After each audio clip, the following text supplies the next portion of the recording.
Apabila situasinya orang kafir harus diperangi, perangi. Tapi kalau kondisinya mereka cukup ditawan, tawan.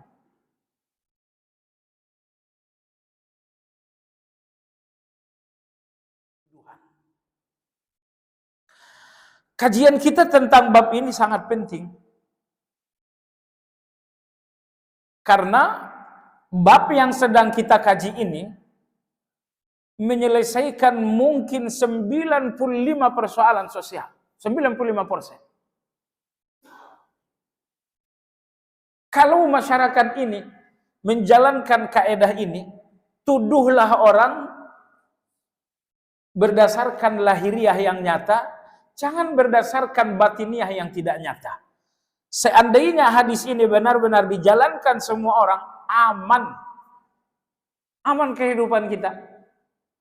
Suami dan istri, kalaulah harus menuduh, tuduhlah berdasarkan yang nyata, bukan berdasarkan analisa-analisa. Seorang kawan dengan kawannya, tuduhlah berdasarkan yang nyata. Jangan tuduh berdasarkan analisa-analisa. Nggak boleh. Nah, tahun besok ini tahun apa namanya? Tahun kaedah ini sangat dibutuhkan. Baik jemaah sekalian yang saya hormati. Hukumi dan tuduhlah manusia berdasarkan yang nyata, dan jangan menghukumi manusia berdasarkan hati dan yang tidak nyata. Itulah tujuan dari bab ini. Seperti biasa, Imam Nawawi rahimahullah selalu mengawali sebuah bab yang baru dengan ayat-ayat Al-Quran. Dalam hal ini beliau rahimahullah ta'ala mengawali bab tersebut dengan ayat kelima dalam surat At-Taubah. Dengan ayat kelima dalam surat At-Taubah. Allah berfirman, fa in tabu wa aqamus salah wa atawuz zakah fakhallu sabilahum. Dan apabila mereka orang-orang musyrik itu bertaubat, taubatnya mereka tentu dengan mengikrarkan dua syahadat. Apabila mereka bertaubat dengan dua syahadat, wa aqamus salah, lalu mereka menegakkan salat, wa atawuz zakah, mereka pun membayar zakat, fakhallu sabilahum, maka biarkanlah mereka. Seandainya ayat ini kita kaji lebih lengkap, ayat ini sangat bagus sekali. Walaupun aplikasinya mungkin susah, tapi dalam ayat ini Allah membimbing kita.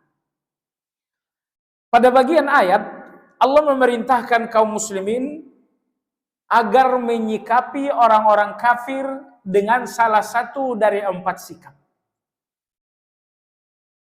Kalau di hadapan Anda ada orang kafir, ambil 4 sikap.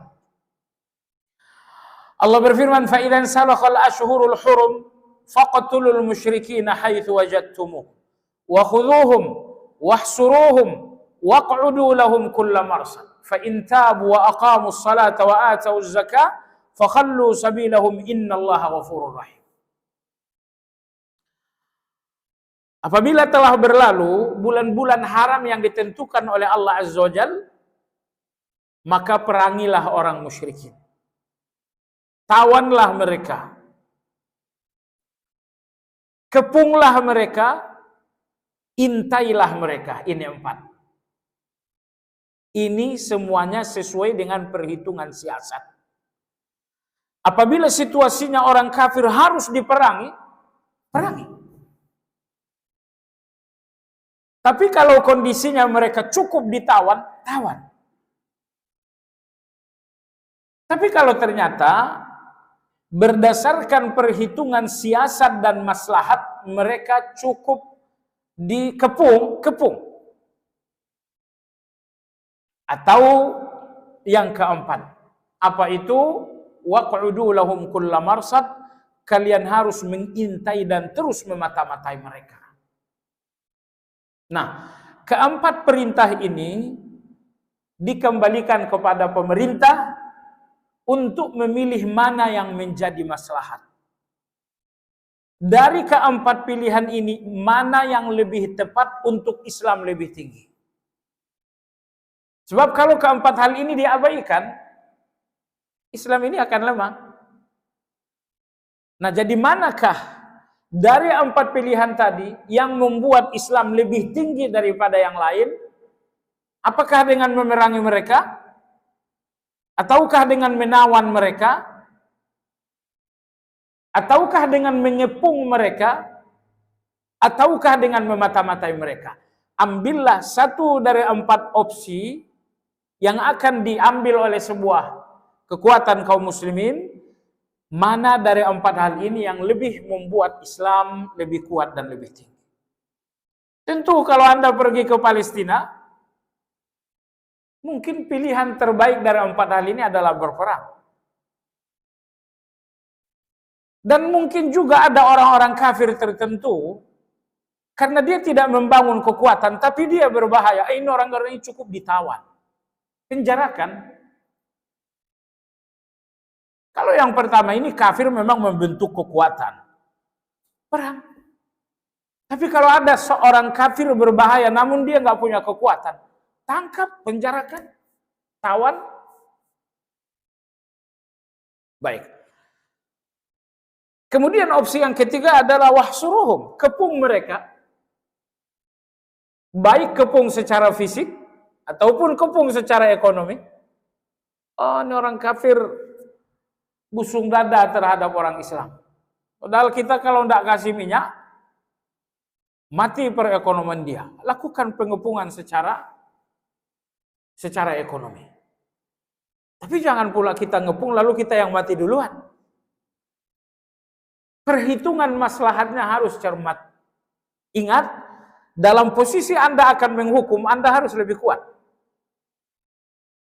Jangan coba-coba mengambil posisi menghukum dan Anda lemah. Anda akan hancur. Lalu pilihan yang terakhir, waq'udu lahum kulla marsad.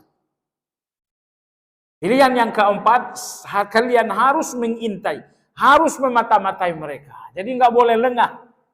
Karena mereka pun nggak pernah lengah. Baik. Ini 5 pilihan yang harus diambil oleh sebuah negara Islam berhadapan dengan orang kafir. Kemudian Allah berfirman, fa in tabu.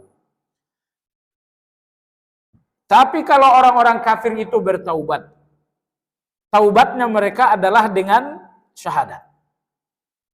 Setelah taubat dengan syahadat, mereka salat. Kemudian mereka berzakat. Fakhallu sabilahum. Biarkan mereka, bebaskan mereka. Baik. Kajian kita adalah bagian akhir dari ayat. Apabila mereka orang-orang kafir itu telah bersyahadat, salat, berzakat, bebaskan mereka. Jangan menyakiti mereka. Apa hubungan ayat ini dengan pembicaraan kita? Dalam ayat ini, mereka diberikan kebebasan apabila mereka menampakkan yang lahiriah. Mereka syahadat, apakah syahadat itu lahiriah? Iya. Mereka salat, apakah itu lahiriah? Iya. Kemudian mereka berzakat, apakah itu lahiriah? Iya.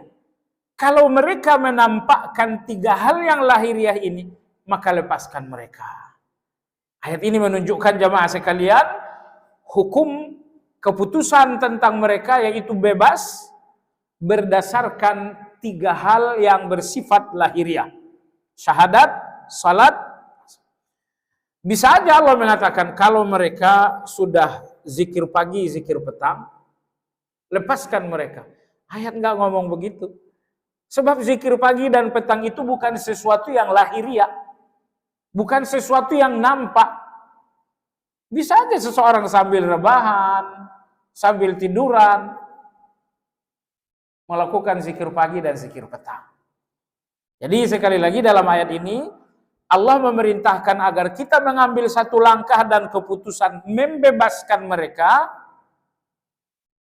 berdasarkan 3 hal yang lahiriah, yang nampak dengan jelas dari mereka. Syahadat, salat, dan puasa. Dan zakat. Puasa, Allah nggak sebutkan puasa, padahal puasa itu rukun Islam. Kenapa? Karena puasa itu bukan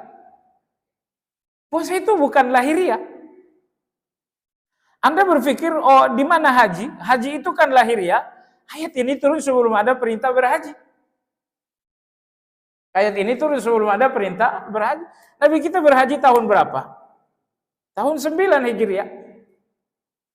Nah, dan ayat ini turun sebelum hal itu. Baiklah jamaah sekalian, ini pelajaran pertama dalam ayat.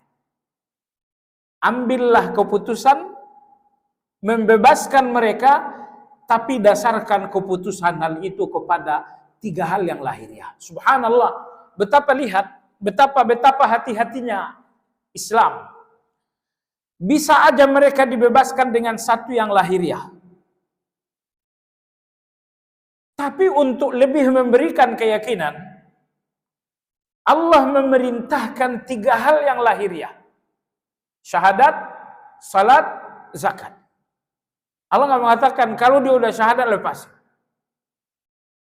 Kenapa? Karena dengan adanya 3 hal yang lahiriah ini, kita lebih memiliki satu keyakinan untuk satu keputusan, yaitu melepaskan dan membebaskan.